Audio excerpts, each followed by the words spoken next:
호세아 6장은 우리 삶의 회복을 위해서 두 가지 중요한 이침을 하고 있는데요. 첫 번째는 여호와께로 돌아가자. 두 번째는 여호와를 힘써 알자. 이 두 가지의 이침은 우리 삶에 굉장히 중요한 것 같아요. 꼭 기억해야 돼요. 여호와께로 돌아가야 된다. 힘써 여호와를 알아야 된다. 하나씩 살펴보면 첫 번째 여호와께로 돌아가자인데요. 북이스라엘은 지금 하나님과 너무 멀리 살고 있잖아요. 멀리 떨어져 있어요. 존재적으로 멀리 떨어져 있는 건 아니죠. 하나님이 늘 가까이 있으니까. 그런데 하나님과 북이스라엘 사이에 뭐가 있습니까? 죄가 들어와 있잖아요. 죄가 하나님과 멀리 떨어진 채 살게 했어요. 하나님을 향하여 있지 않은 거예요. 마음의 중심이 하나님이 없어요. 온갖 죄들로 가득한 모습을 볼 수 있죠. 그래서 1장부터 오늘 6장에 이르기까지 그 북이스라엘 안에서 그 음란한 죄를 지었다, 음행한 죄를 지었다, 간음을 행하였다. 이런 표현들을 계속 반복하고 있거든요. 그러니까 오늘 6장에서도 그렇게 반복을 하고 있고. 그래서 뭐 1장 2절, 2장 2절부터 5절, 3장 3절, 4장 10절부터 15절, 4장 18절, 5장 3절, 4절, 6장 오늘 10절 다 이 죄를 말하고 있어요. 음란, 음행, 간음. 무엇을 말하는 걸까요? 하나님이 아닌 우상을 숭배하는 영적 간음의 죄를 이스라엘이 짓고 있다는 거예요. 영적 간음의 죄를. 영적 음행의 삶을 살고 있다. 그러니까 바알이 그들의 하나님처럼 아세라를 섬기고 온갖 자기들의 삶을 안정을 시켜준다면, 돈을 준다면, 건강하게 한다면 바알을이라도 그죠? 다른 세상의 신이라도 섬기겠다는 그런 마음이 있고 이미 그들은 마음이 거기에 많이 빼앗겨 있는 거예요. 그러니까 하나님을께로 향하여 있지 않는다는 거잖아요. 여러분 이 영적인 타락은요 항상 도덕적 타락과 연결되어 있어요.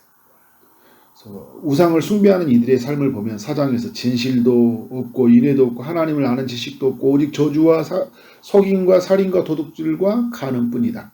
피가 피를 뒤은 폭력을 휘두르는 삶뿐이다. 이렇게 이야기하고 있어요. 4장이 좀 더 가보면 나라가 번성할수록 죄를 더 지는데요. 이때가 나라가 북이스라엘 최고 황금기였잖아요. 번성해지는데 자꾸 하나님 앞에 죄를 짓는 거예요. 제사장은 백성들이 바치는 제물로 불을 축적하고 딸들이 음행을 하고 며느리들이 간음을 하는 성적 타락이 막 일어나요. 도덕적 타락이 막 일어나는 거죠. 그리고 그들은 음행과 술로 채우며 살아간다 이야기를 해요. 5장을 보면 이들의 마음이 더러워졌고 음란이 그 속에 있고 교만이 얼굴에 드러나 있다 그래요.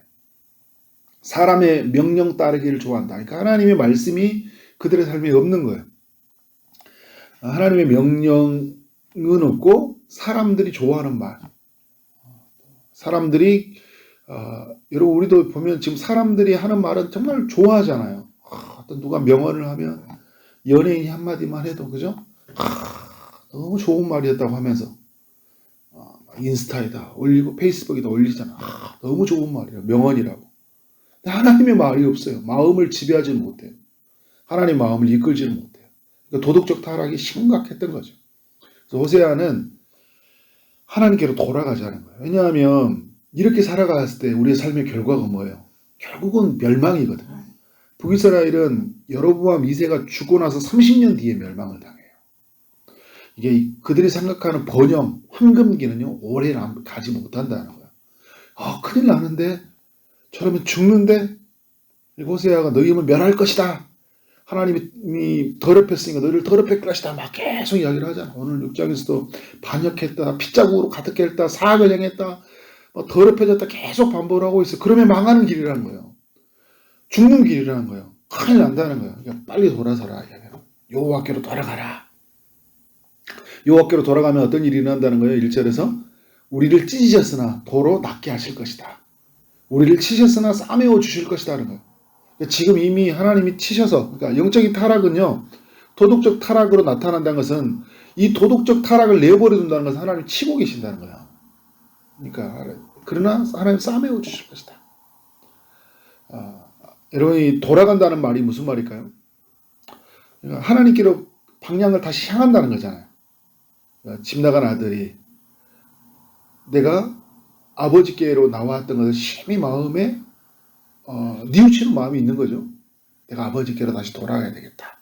그러니까 죄에 대해서 이것이 하나님 앞에 너무 악한 것이고 하나님의 마음을 아프게 한다는 것을 뉘우치는 것부터 돌아가는 게 시작이 되어져요. 그리고 어떻게 됩니까? 죄를 멈추는 거예요.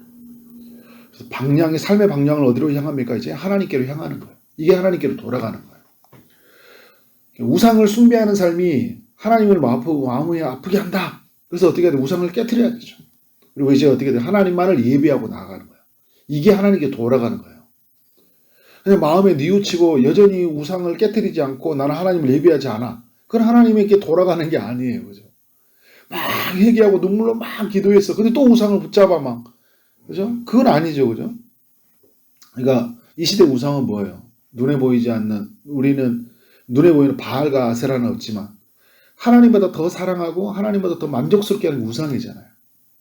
하나님 아닌 다른 것을 주인 삼아서 우상이에요. 그러면 그걸 깨트려야죠. 하나님보다 더 사랑했고 하나님보다 다른 것을 주인 삼아 살고 있었다면. 그래서 이것이 하나님의 영광을 가린다는 그 뉘우치는 마음을 가지고 이제 멈추는 거예요. 그리고 하나님을 바라보고 하나님을 예배하는 거예요. 그래서 하나님의 명령을 따르기를 좋아하는 것처럼 이제 하나님 말씀을 머물면서 살아가는 거. 이게 하나님께로 돌아가는 거잖아요. 신약 성경에서 이 삭개오가 하나님께로 돌아가는 것이 무엇인지를 아주 잘 보여주는 인물이에요. 자신이 세리의 일로 동족의 배반하고, 그죠? 그리고 그 가난한 자들의 재산을 착복해가고 죄를 많이 지고 살아갔죠. 근데 예수님을 만나고 나서 뭘 합니까? 세리를 그만둔 건 아니에요. 근데 이전에 다른 방식으로 삶을 살아가는 거예요. 자신의 이 살아왔던 삶을 뉘우치고 어떻게 해야 된 거예요? 이제 다른 사람들을 속이는 방식이 아니라 정직하게 일하는 방식으로 살겠다는 거예요. 그 사람들에게 소유를 나눠주잖아요. 재산 4배로 갚아줘요. 그리고 재산의 절반까지도 주겠다 이렇게 이야기하는 거예요. 무슨 말이 이제는 빼앗는 방식이 아니라 나누는 방식으로 살겠다는 거예요. 삶의 방향이 바뀐다는 거예요. 직업을 그만둔다는 이야기가 아니에요. 이 직업 속에서 뭐예요? 하나님을 향한 방식이 바뀐 거예요. 매국노 역할이 아니라 이제는 하나님의 나라를 알리는 방식으로 살겠다는 거예요. 이게 하나님께로 돌아가는 거죠. 하나님께 돌아가는 자에게 어떻게 한다고요? 하나님이 도로 낫게 하실 것이다. 찢었으나 싸매어 주실 것이다. 이야기하는 거예요. 근데 여러분 여기서 보면 말씀이 2절에 보니까 우리를 여호와께서 이틀 후에 우리를 살리시며 셋째 날에 우리를 일으키신다 이렇게 표현을 쓰고 있어요. 마치 부활의 이야기처럼 우리를 이야기해주고 있는데 하나님의 회복은 단계가 있다는 거예요. 우리가 하나님께 돌아가면 바로 우리의 삶이 막 그 내일 보면 막 엄청나게 회복해 주심이 막 눈에 가시적으로 드러나는 게 아니라 분명한 건 뭐냐면 회복의 단계를 통해서 어느 순간 뭐예요? 우리는 회복해 있는 것을 보게 돼요. 그러니까 우리 하나님 나라 원리가 씨앗의 원리처럼 어떻게 싹이 트고 열매를 맺잖아요. 가지가 자라서. 오늘 우리의 회복도 뭐냐면 하나님이 우리가 돌아갈 때 하나님께 돌아갈 때 우리의 삶 안에서 이제 뭔가 거룩한 삶에 씨가 심어지고 자라게 나서 어떻게 된 거예요? 표정이 바뀌고 말이 바뀌고 내가 하나님께로 향하는 그런 모든 것들이 드러나는 거예요. 삶 속에 하나님이 생명을 불어넣어 주시고 그 생명의 열매, 성령의 아름다운 열매가 우리 삶 안에 맺어져 있는 것을 보게 된 것들. 하나님이 이런 일을 행하겠다는 거예요. 북이스라엘은 어떻게 했어요? 돌아갔나요? 안 돌아갔나요? 안 돌아갔어요. 그들은 30년 뒤에 여로보암이 죽고 나서 멸망을 맞이했어요. 근데 여러분 놀라운 건 뭐냐면 예수님이 오셨을 때 그 북이스라엘 중에 어떤 이들은 이 메시지를 듣고 어떻게 해요? 하나님께로 돌아오는 이들이 일어났어요. 하나님의 놀라운 일이십니다. 두 번째 예측은 뭐냐면 여호와를 알라는 거예요. 힘써 여호와를 알자. 제가 주일날도 이 4장의 말씀을 가지고 여호와를 알자 말씀을 나눴었는데 오늘 3절에도 여호와를 알라 이야기를 하고 있어요. 우리가 여호와를 알자. 힘써 여호와를 알자. 반복해서 이야기하고 있죠. 우리가 죄를 짓는 것, 우상의 숭배에 빠지는 것, 영적인 타락. 영적인 타락에서 그 도덕적 타락으로 가게 되는 건 뭐냐면요.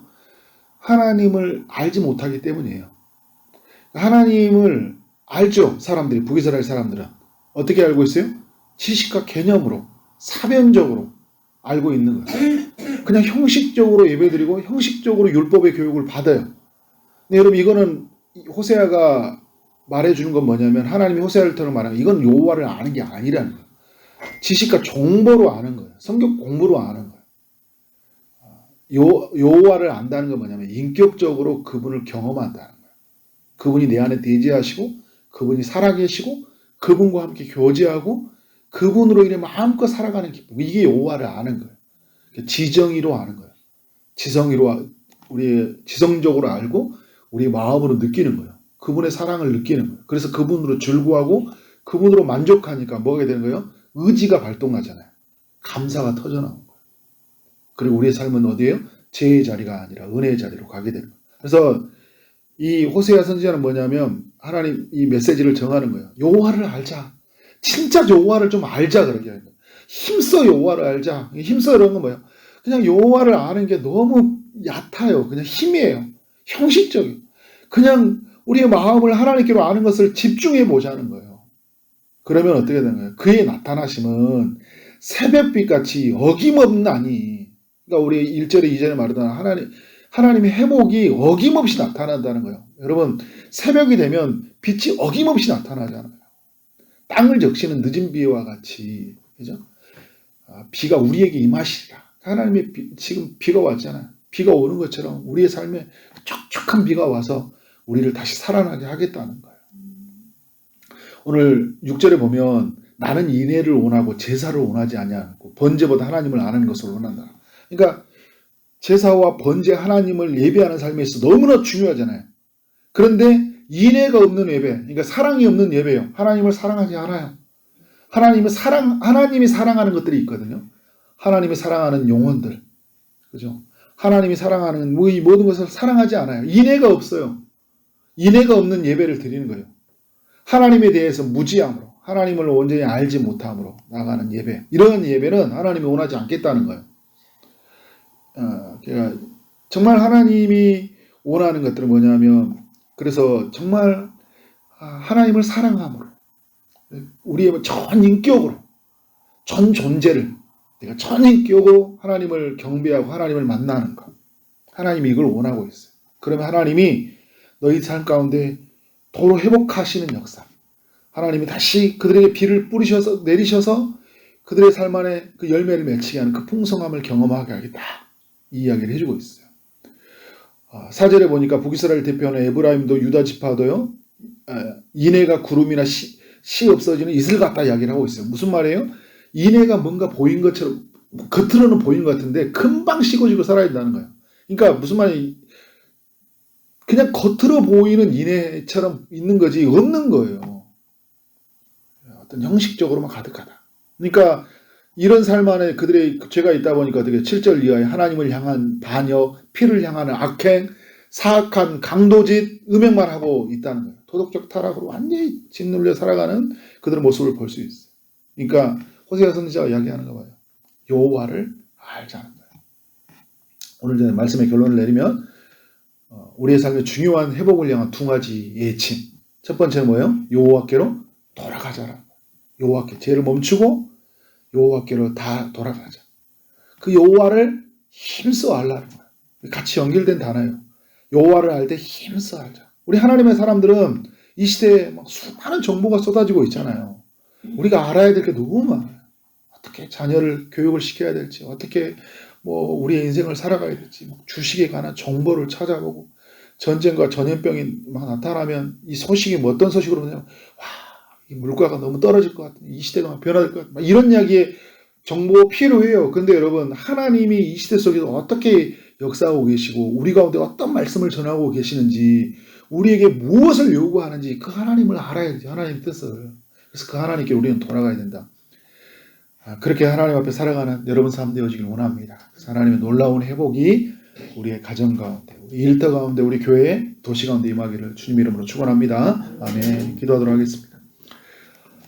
하나님 아버지, 호세아서 6장을 통하여 우리 모두에게 교훈해 주셔서 감사합니다. 하나님, 우리 모두가 여호와께로 돌아가기를 원합니다. 우리를 구원하시는 그 여호와 그의 아들로 말미암아 우리의 모든 죄를 사하여 주시고 그 아들 안에서 영원한 생명을 주시는 그 하나님을 온전히 알아가기를 소원합니다. 하나님, 우리의 삶 가운데 그로 인해 온전한 회복이 임할 수 있도록 역사하여 주옵소서.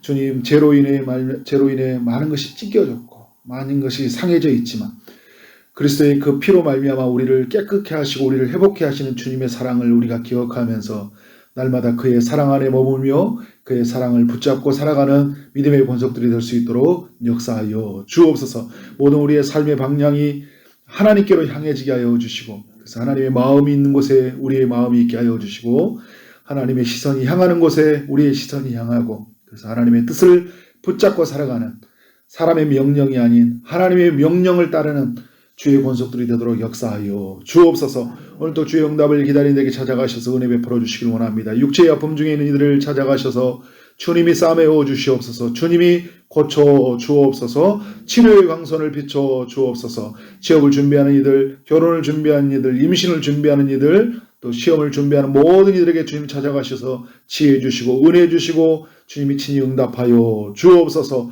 오늘도 만나는 모든 사람들에게 주님의 사랑을 흘려보내게 하여 주시고 주어진 일 최선을 다해 일하게 하심으로 말미암아 우리 하나님께 영광이요 우리 모두에게는 큰 기쁨이 되는 하루 되게 하여 주옵소서. 예수 그리스도 이름으로 기도를 쌓옵나이다. 아멘.